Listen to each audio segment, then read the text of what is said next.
Jadi celah hukumnya masih ada ya Prof ya? Diakui masih ada celah hukum, sekalipun nominalnya tinggi. Iya, kemungkinan seperti itu bisa saja terjadi. Tapi seperti saya katakan tadi, bahwa dengan meningkatkan gajinya, pendapatannya para hakim kita, maka itu semakin dapat mengeliminir, memperkecil kemungkinan godaan-godaan seperti itu bisa timbul. Ya, baik. Saya ingin menjawab lagi satu pertanyaan, bahwa di masyarakat itu ada pertanyaan juga. Nanti Pak Pangaribuan saya kira juga bisa menjelaskan bahwa apakah kenaikan ini juga termasuk mereka yang berstatus hakim ad hoc. Betul. Nah, kalau saya lihat penjelasan Bapak Presiden kita, beliau mengemukakan tadi pada tayangan bahwa beliau ingin membahagiakan atau meningkatkan gaji kepada seluruh hakim. Dengan pengertian seluruh hakim itu, maka baik hakim karir maupun hakim ad hoc. Jadi dengan demikian teman-teman dari kalangan hakim ad hoc itu tidak usah gelisah, tidak usah cemas, tapi tunggu giliran. Sampai hari ini mereka masih menunggu, belum ada kejelasan. Iya, tapi tunggu giliran. Sebenarnya Mas, ini Bapak Presiden kita ini dalam rangka menata penegakan hukum yang lebih baik dan sistem hukum di Republik Indonesia. Beliau tahu, beliau ini orang cerdas, beliau ini orang pintar. Beliau tahu bahwa dalam sistem peradilan pidana misalnya, integrated criminal justice system, ada polisi, ada jaksa, ada hakim. Beliau sudah memikirkan itu, bahwa seluruh aparat penegak hukum itu akan ditingkatkan gajinya. Namun tentu saja dilakukan dengan cara bertahap.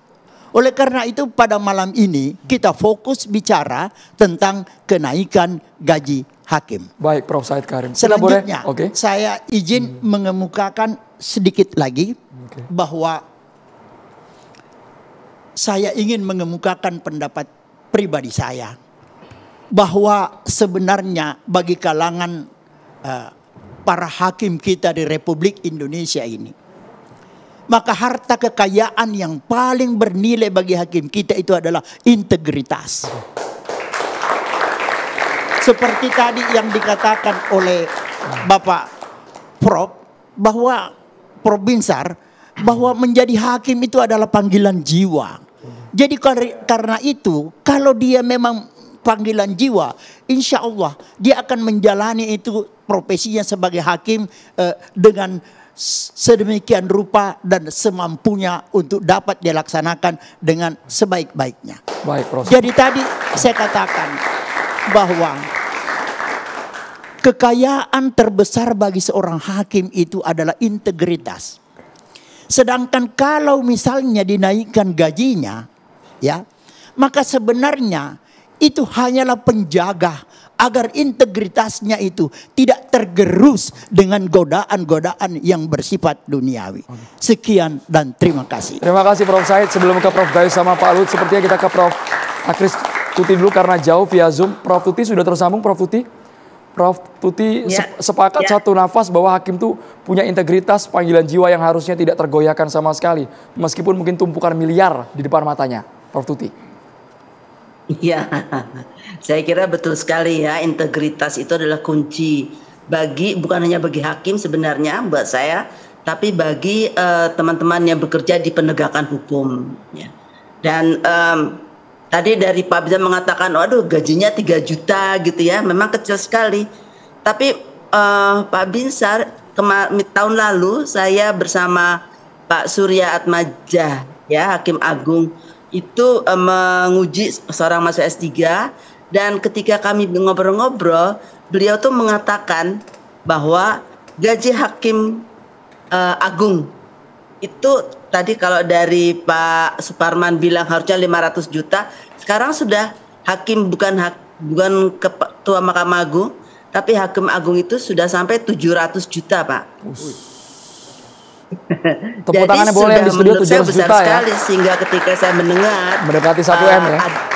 informasi bahwa akan kenaikan gaji 280%, saya memikirkan, waduh, gajinya bukan 700 juta tapi menjadi 2,1 miliar karena 3 kalinya gitu ya. Dan ya itu membuat saya sungguh kaget gitu ya. Wah, apa ya itu yang dimaksudkan ya. Tapi ini sangat berbeda dengan yang disampaikan oleh Pak Binsar tadi bahwa sekarang gajinya 7 juta itu gaji yang baru masuk ya Pak ya tadi ya. Yang sekarang naik menjadi 8 juta.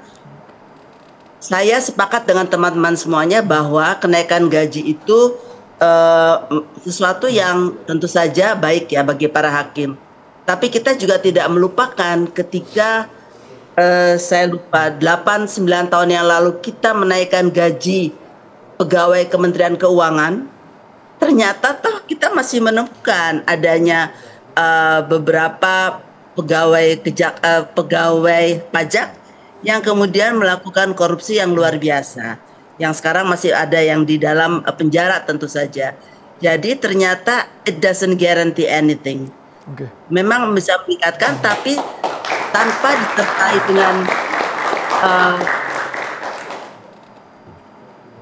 disertai dengan langkah-langkah lainnya menurut saya tidak mungkin. Karena tadi integritas, menaikkan gaji tidak membuat seseorang yang tidak punya integritas menjadi punya integritas. Harus ada. Dan saya sepakat juga bahwa yang pertama pengawasan. Nah, pengawasan menjadi penting sekali. Kenapa? Saya ingat kata-katanya Pak Bismar Siregar. Bagaimana kita mau menyapu kalau sapunya kotor? Nah, ini artinya apa? Artinya teman-teman yang melakukan pengawasan itu juga harus menunjukkan adanya keteladanan bahwa mereka tidak melakukan langkah-langkah yang tercela gitu ya. Nah, pengawasan inilah yang menurut saya saat ini perlu ditingkatkan. Nah, kalau gajinya sudah 700 juta itu kira-kira pengawasan seperti banyak apa yang SMS. kita perlu? 77 juta gaji plus tunjangan pokok. Itu dari Pak Yanto Hakim Agung loh. Ya. Bukan 777 juta. 700 bukan. 77 Nolnya juta. jangan sampai salah nih Bapak-bapak. Iya. 77 juta 77. gaji dan tunjangan. Ya. Prof Tuti. Pak, saya dapat informasinya dari Profesor Surya.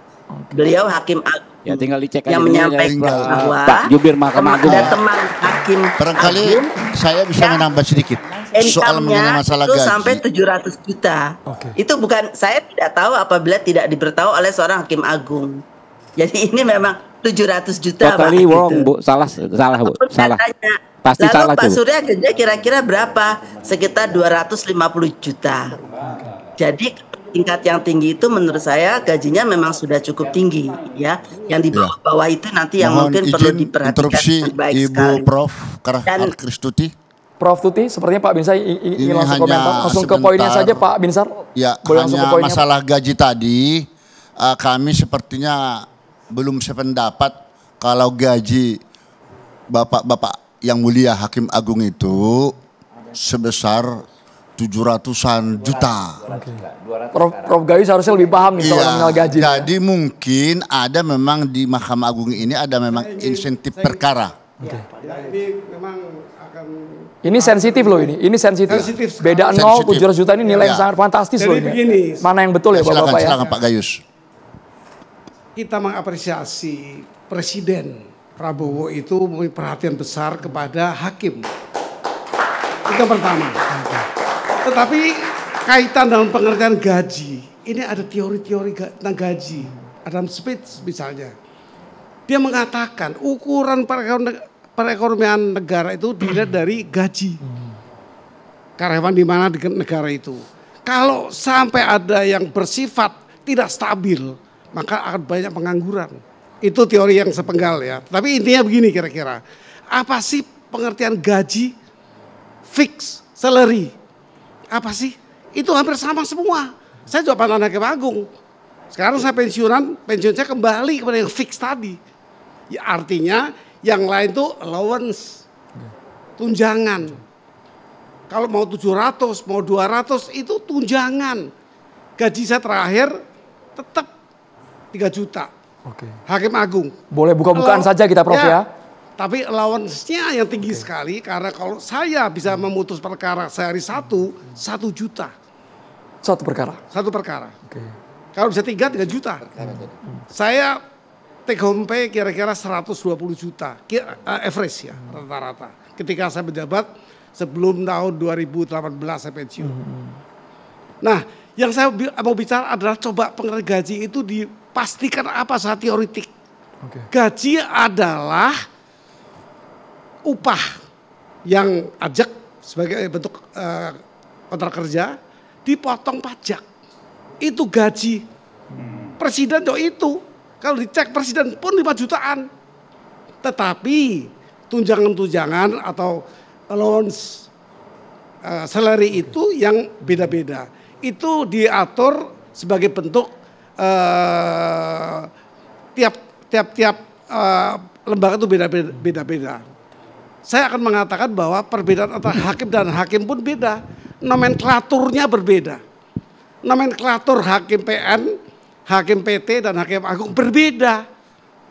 Allowance-nya, salary-nya. Kenapa? Di sana ada satu tunjangan bahwa hakim PN itu lebih menghadapi bahaya yang lebih besar. Itu allowance salary yang diperhitungkan secara berbeda. Di daerah-daerah sana PN juga ada namanya tunjangan kemahalan. Itu tunjangan bukan gaji. Kalau orang merangkum misalnya gaji besar. Tapi kalau 700 tadi masuk akal? Make sense? Saya belum bisa memastikan benar atau salah. Tapi selama pengalaman saya belum pernah ada sebesar itu. Saya 100 lebih terakhir. Saya juga dikasih golongan ketika dari DPR nggak punya golongan di MA, saya dari golongan 4D menjadi 4E saya pensiun. Pembina utama.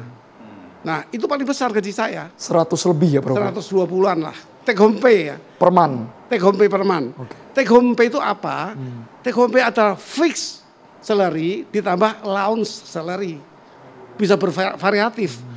Kalau dibandingkan TNI dan Polri, itu lebih banyak lagi pemadam kebakaran.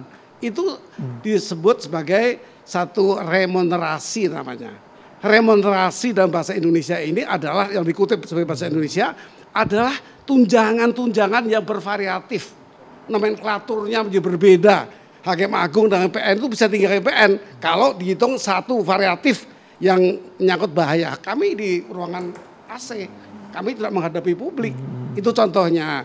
Jadi tolong mengenai gaji ini jangan digabungkan semua, hakim gajinya sekian, 700, 200, bukan begitu. Tidak dipukul rata ya, Prof? Ya? Gaji tetap 3 juta, 4 juta paling banyak. TNI pun begitu. Prof Tuti komentarnya sebelum ke Pak Luhut soal tadi gaji nominal, karena menurut kami takutnya anggapan publik, wah gajinya udah 700, sudah 2,1 M, kenapa ditambah lagi? Itu Prof yang kita hindari. Saya akan menanggapi, ini mungkin benar. Yang Prof Tuti katakan itu mungkin benar 700, tapi tidak setiap saat. Di saat tertentu, di mana ada salary allowance, maka bisa saja 750. Momen itu saja. Jadi itu disebut tunjangan. Bisa tunjangan kemahalan. Kalau dolarnya bisa sekian, hakim agung mungkin ikut naik gitu. Fluktuatif ya, Prof ya. Ya masih bisa dibetulkan. Prof Tuti ditanggapi singkat boleh sebelum ke Pak Luhut Pangaribuan. Prof Tuti. Ya, gimana Mas? Ya itu tadi. Jadi memang yang disampaikan kepada saya itu adalah monthly income yang diterima bulan per bulan itu ya sekitar 700 juta itu, yang menurut Pak Surya sendiri memang itu sangat tinggi. Makanya saya tanya, loh Bapak emang dapat berapa? Ya sekitar 250. Ya jadi memang betul sekali bahwa ini bukan tapi tadi kata Pak Gayus itu tidak selalu tiap bulan cair nilainya sebesar itu, Prof. Itu tergantung insentif perkaranya mungkin, Prof. Menurut Bapak yang ada di sini, Prof. Ya bisa aja, bisa insentif perkara. Saya tidak bertanya secara detail apa saja, tapi memang gaji pokoknya itu sangat-sangat kecil gitu ya. Tapi insentifnya yang kemudian besar.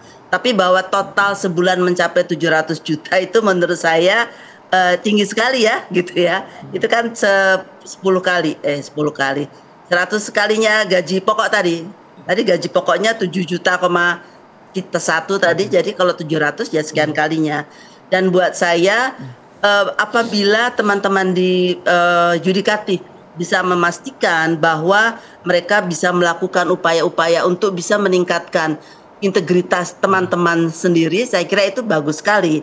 Jadi memang kita memerlukan adanya upaya-upaya yang lebih yang lebih positif ya.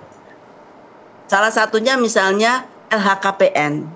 LHKPN ini buat saya adalah suatu yang sangat baik, tapi ternyata tidak punya efek apa-apa.